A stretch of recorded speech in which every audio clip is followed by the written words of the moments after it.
Max Prairie Wings presents At the Line.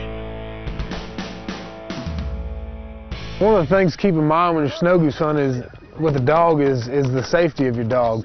There's multiple shots going off at all times. You don't want to put your dog in a position where something bad could happen. Like this here may look like a perfect setup for your dog. You know, he's on your side, everything looks good, but actually it's easier for that dog to break sitting like this. What we try to do, come on, here, sit, here, sit. We try to do is actually back this blind up, kennel, where it's about half behind the finisher and half away from it. This way, what this does here is it discourages your dog from breaking. He's got a smaller hole to get out of, and actually if you're sitting in your blind, he's now looking right over your shoulder, marking right off the gun barrel. And that's a crucial thing, especially with young dogs. Like Clint's dog last year was a year old when we were taking him, and by putting him in a position like this, we're setting him up for success. He's marking down the gun barrel. All dogs, for that matter, not just young dogs, but you need to put them in a position where they get good marks, and they'll work better for you. One of the other little things we do, come here, sit, come here, come on, sit. Even though we're in a dry cornfield here, I usually will almost always run my dog with a vest of some type on. Reason being, these corn stalks, you know, some of them may be rigid.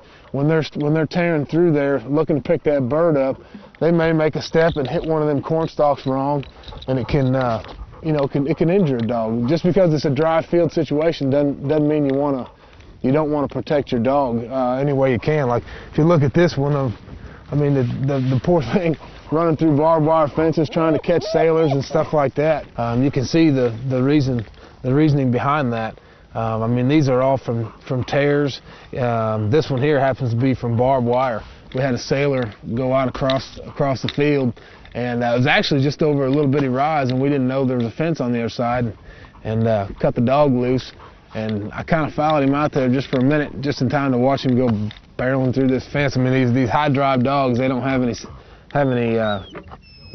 quit to them. You know, they're gonna go no matter what.